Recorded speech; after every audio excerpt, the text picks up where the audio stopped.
There is a weapon still carried by American soldiers today that was designed before the Great Depression. Before the radio became a household object, before commercial aviation existed in any meaningful form, it has fought in every major American conflict since 1933. Not a version of it, not a successor to it. The same weapon, the same basic design. The same cartridge that John Browning sketched out in 1918 because General Pershing sent a telegram from France demanding something that could stop a German airplane from a mile away. That telegram changed everything. What came out of it wasn't just a machine gun. It was the M2 Browning, the weapon American soldiers call Deuce, with the same casual affection you'd use for something that has kept you alive in situations you have no business surviving.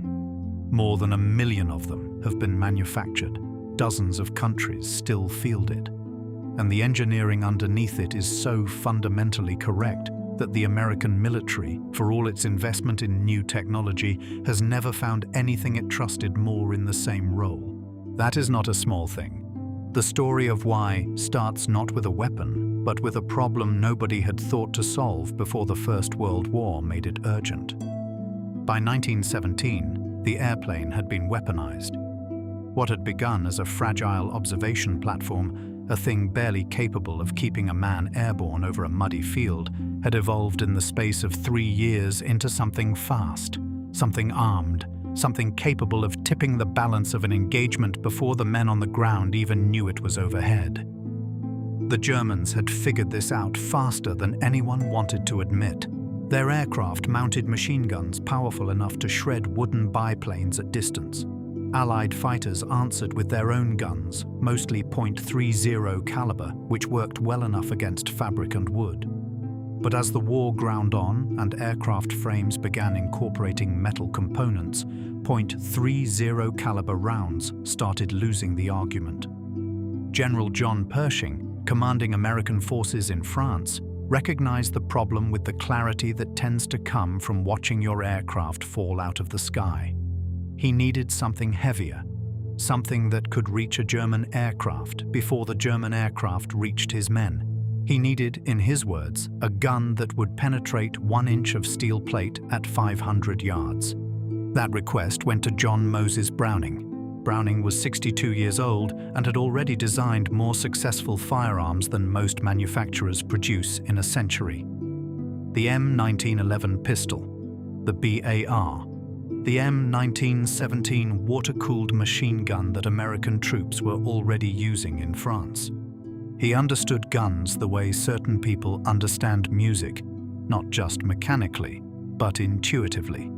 He knew what the metal wanted to do before the prototype existed. He scaled up his existing .30 caliber machine gun design, scaled up the cartridge, produced a working prototype by 1918. And like the Thompson, it arrived at the war too late to be tested in the war it was designed for. The armistice came. Browning kept working.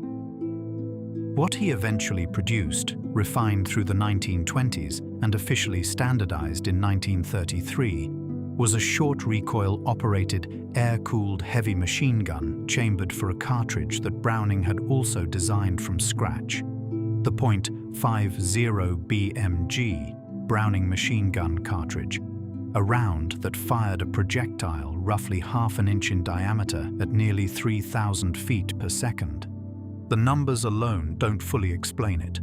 A .30 caliber rifle round, the standard infantry cartridge of the era, carried roughly 2,800 foot-pounds of energy at the muzzle. The .50 BMG carried somewhere north of 13,000. That's not a refinement. That's a different category of violence entirely. At realistic combat ranges, a .50 caliber round from an M2 would pass through light vehicle armor, engine blocks, aircraft fuel tanks, concrete block walls, essentially anything short of main battle tank armor, and still retain enough energy to do catastrophic damage to whatever was behind it. The army grasped this slowly. They used it. They appreciated it. But it took a Second World War to reveal the full shape of what they had. In December 1941, the American military had roughly 13,000 M2s in inventory. Not enough.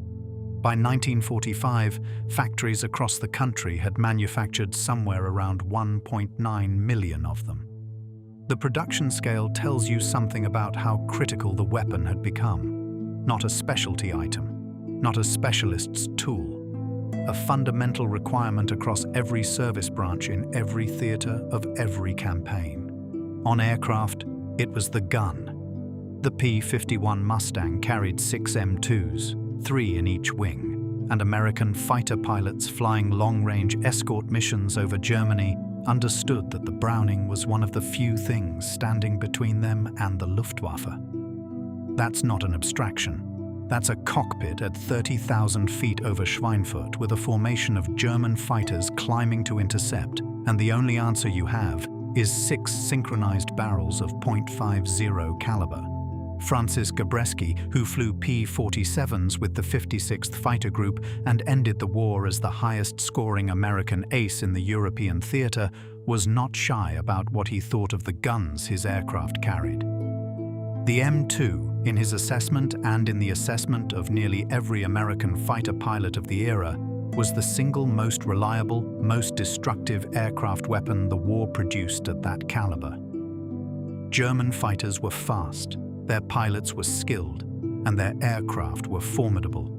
The M2 made them fragile. 8 guns on a P-47, 6 on a P-51. At a combined rate of fire approaching 4,000 rounds per minute, a 1-second burst was enough, sometimes less.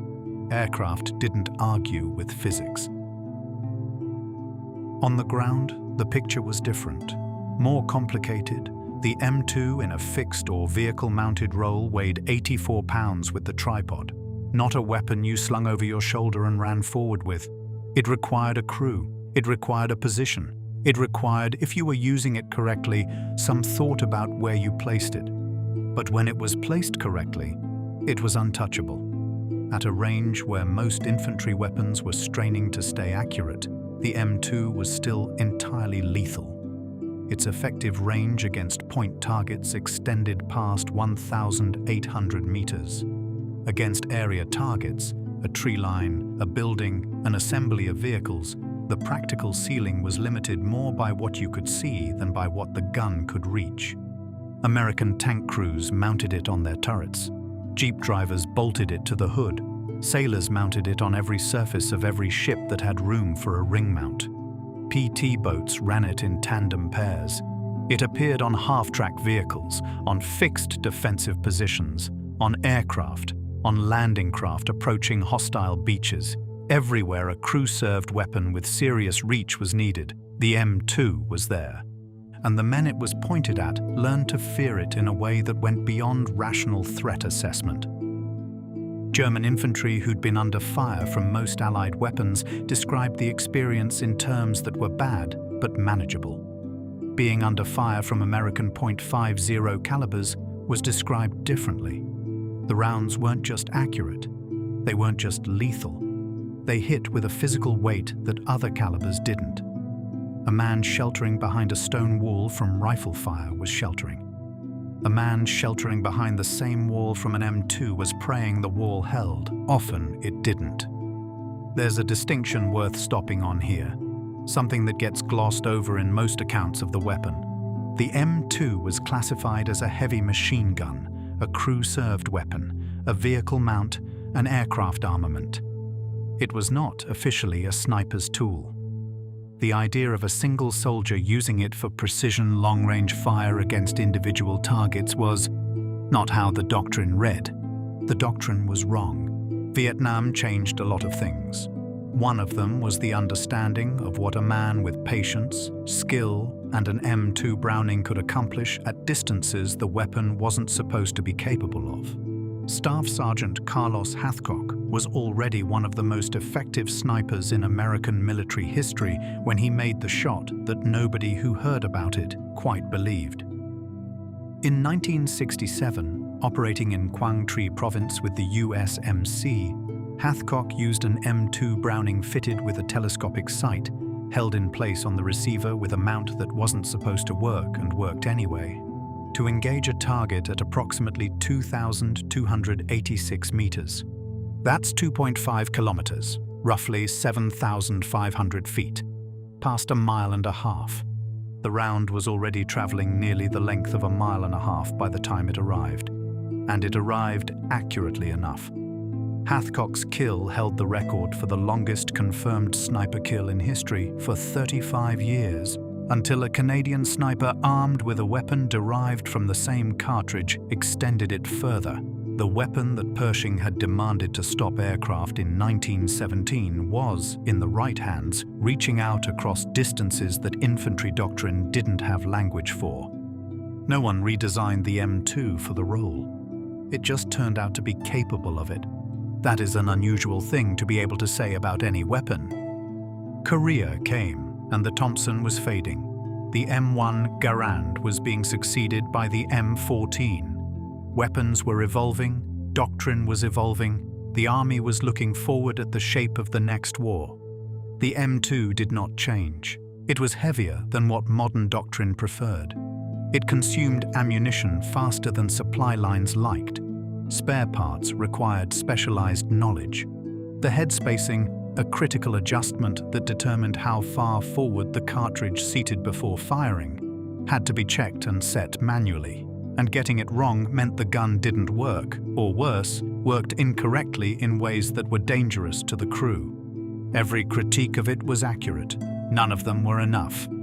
The weapon kept going into service, into Korea, into Vietnam, into Grenada, into Panama, into Kuwait in 1991, where American armored columns moving through the desert used vehicle-mounted M2s to engage Iraqi positions at distances where the defenders had no ability to answer back, into Afghanistan, into Iraq, into 2 decades of counterinsurgency warfare where a weapon designed to stop aircraft found itself suppressing ambushes in mountain passes and narrow city streets. It adapted. Not by being redesigned. The core mechanism barely changed between 1933 and today, but because the situations it was being dropped into kept turning out to be the situations it was designed for. Heavy, accurate, long-range automatic fire from a platform that could handle sustained firing without breaking down. The war changed, the terrain changed, the enemy changed. The requirement didn't. There's a tension in the weapon's history that's worth sitting with for a moment.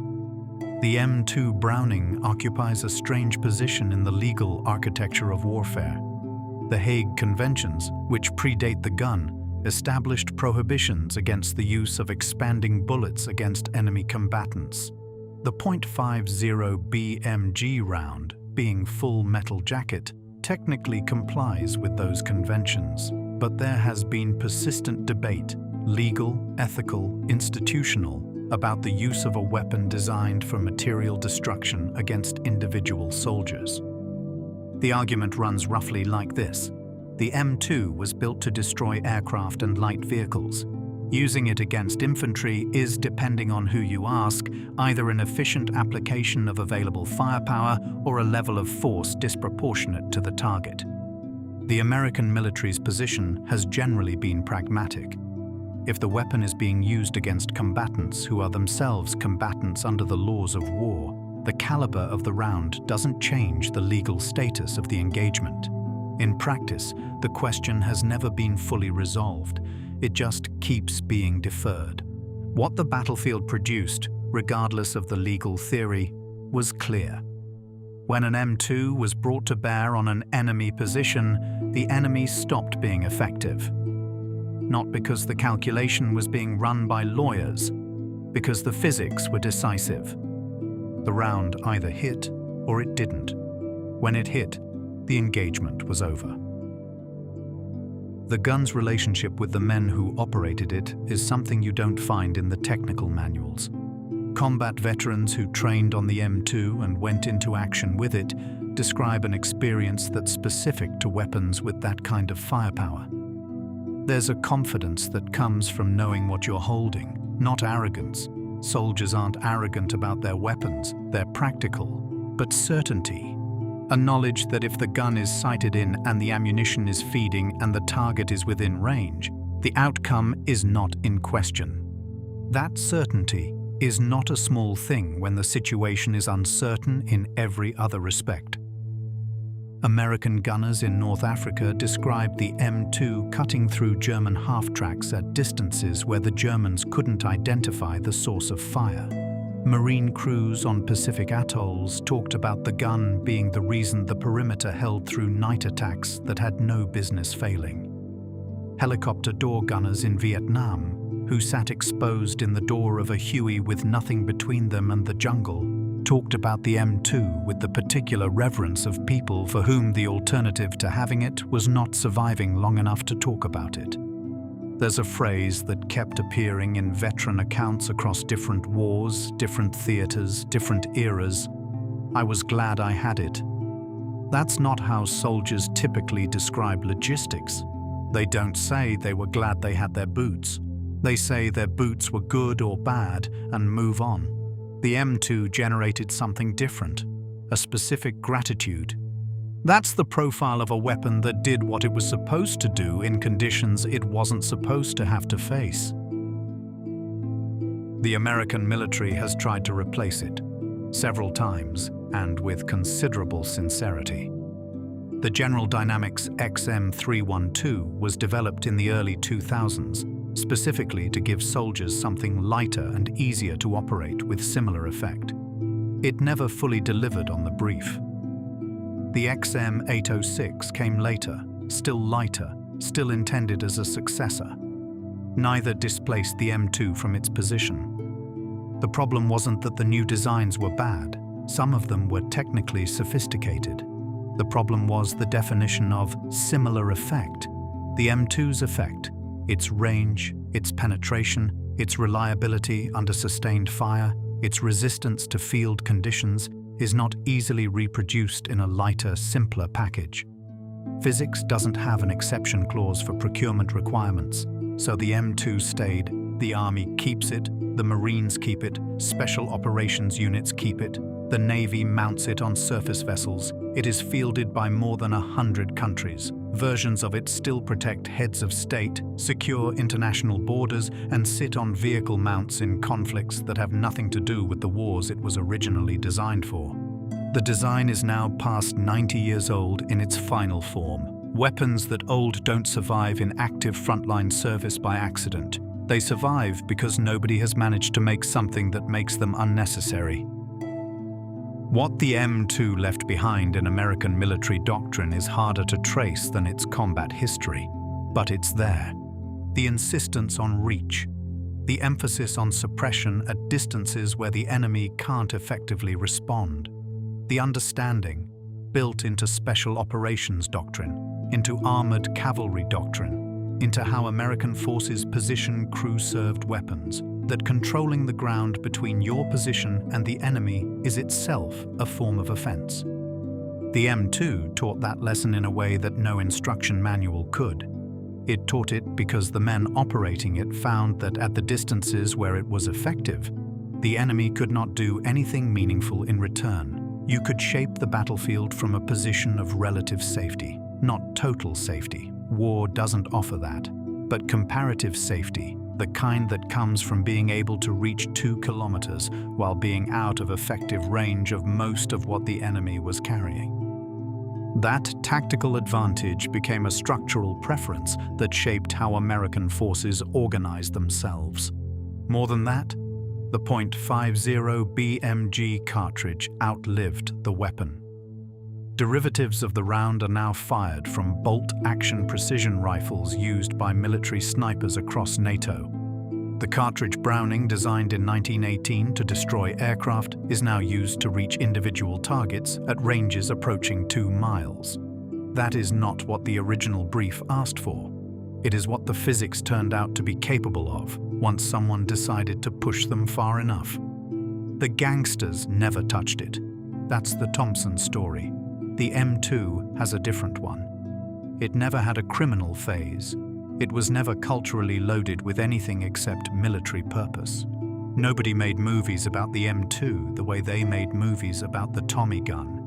And yet somehow it ended up being the more durable weapon, still manufactured, still deployed, still the answer when someone needs to reach out across a very long distance and leave no ambiguity about what happened when they got there. John Browning died in 1926, before the M2 was standardized, before it had fought a single battle. He'd spent 50 years designing guns that other people carried into situations he'd never see. The M2 was his last major design. He didn't live to watch it go to war. He'd made the calculations correctly regardless. The army he designed it for has fought 8 major conflicts since the weapon entered service. In every one of them, the M2 has been there. Not in a ceremonial role, in a functional one, pointed at something that needed to stop, and stopping it. There is no other weapon in the American arsenal with that record. Not the rifle, not the pistol, not any of the designs that came after and were supposed to be better. The M2 simply kept being more right than the alternatives, and that in the end is the only argument that matters. If you want more of these, the weapons that shaped how America fights, the ones that kept appearing in the wrong place at the right time, the ones that armies tried to replace and couldn't, then subscribe. There's a lot more where this came from, and if this one earned it, hit the like button. It helps more than you'd think, and it tells us to keep going.